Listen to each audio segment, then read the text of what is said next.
जय श्री कृष्ण। क्या भगवान, क्या ईश्वर प्रकट होते हैं और वे कब प्रकट होते हैं?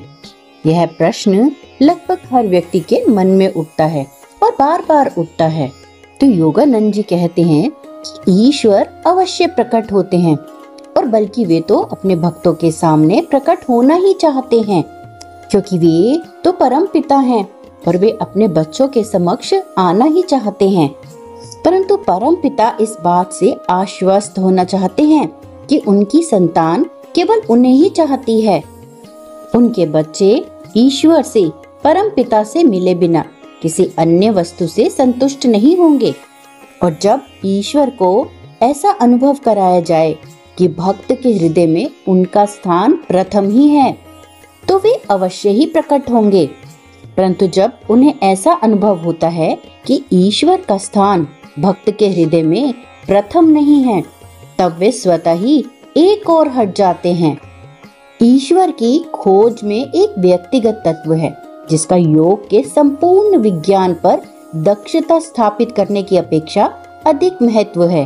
और जब कोई व्यक्ति यह कहता है कि हे प्रभु, जब तक कि मैं आपके साथ हूँ, यदि आज रात मुझे निद्रा छोड़नी पड़े तो भी इसकी कोई चिंता नहीं है, तब वे उसके लिए अवश्य ही प्रकट होंगे और निश्चय ही प्रकट होंगे। इस रहस्य में संसार के असंख्य पर्दों के पीछे से सृष्टि के शासक प्रत्येक के लिए स्वयं को व्यक्त करने हेतु प्रकट हो जाएंगे। वे अपने सच्चे भक्तों के साथ वार्तालाप करते हैं और उनके साथ लुका छिपी का खेल भी खेलते हैं।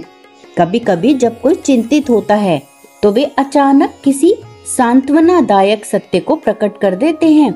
समय आने पर और प्रत्यक्ष अथवा अप्रत्यक्ष रूप में वे अपने भक्त की प्रत्येक इच्छा को पूरा कर देते हैं।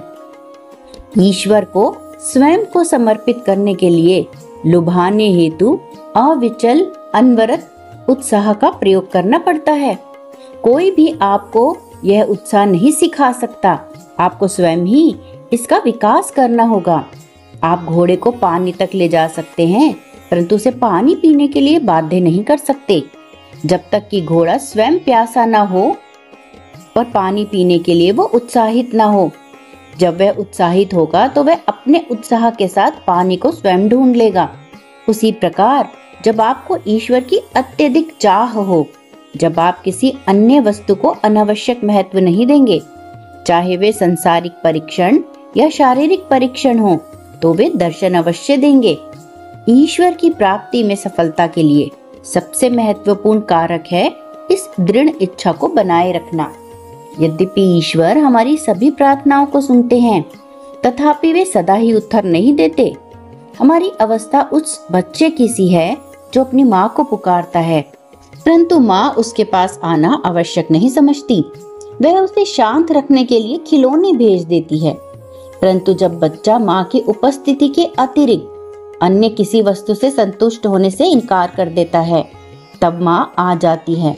यदि आप ईश्वर को जानना चाहते हैं तो आपको भी उस नटखट बच्चे की तरह बनना होगा जो तब तक रोता रहता है जब तक कि उसकी माँ नहीं आ जाती। केवल 1 या 2 मानसिक प्रसारणों के उपरांत आनंदित मत हो जाएं, बल्कि निरंतर व्यक्तिगत उत्साह के साथ सचेतन रूप से अपने हृदय की निरंतर बढ़ती हुई भूख के साथ अनवरत अफर्मेशंस करते रहें, जब तक कि आप अपने पूर्ण शरीर में आनंद के प्रस्फुटन के रोमांच को सदा बढ़ाते हुए अनुभव न कर लें। जब आप आनंद के प्रस्फुटित होते रोमांच को अपने हृदय और पूर्ण शरीर में बढ़ता हुआ अनुभव करते हैं और ध्यान के बाद भी यह निरंतर बढ़ता ही जाता है, तो आपने एक निश्चित प्रमाण प्राप्त कर लिया है कि ईश्वर ने आपके हृदय के भक्ति संयुक्त रेडियो के माध्यम से उत्तर दे दिया है। आप सभी हृदयों के समस्त प्रेम को ईश्वर में प्राप्त कर लेंगे। आपको पूर्णता की प्राप्ति होगी। वह प्रत्येक वस्तु जो संसार आपको देता है और फिर आपको कष्ट और भ्रम में डालते हुए उससे छीन लेता है, आप ईश्वर में प्रचुर मात्रा में प्राप्त करेंगे और किसी भी प्रकार के दुख के परिणाम के बिना। वे निकट से भी निकटतम हैं, वे प्रिय से भी प्रियतम हैं। इसीलिए परम पिता को ऐसे प्रेम करें जैसे एक कृपण व्यक्ति धन से करता है, जैसे एक उत्कट प्रेमी अपनी प्रेमिका से प्रेम करता है, जैसे एक डूबता हुआ व्यक्ति श्वास से प्रेम करता है। जब आप ईश्वर के लिए तीव्रता से लालायित होंगे तो वे दर्शन अवश्य देंगे। सर्व हृदय अन्वेषक प्रभु केवल आपके सच्चे प्रेम को चाहते हैं। वे एक छोटे से बच्चे की भांति हैं। उनको कोई व्यक्ति अपनी सारी संपत्ति भेंट कर सकता है और वे उसे नहीं चाहते, और दूसरा कोई व्यक्ति उनको पुकारता बस है कि हे प्रभु, मैं आपसे प्रेम करता हूँ। और उस भक्त की पुकार पर ईश्वर उसके हृदय में दौड़े चले आते हैं।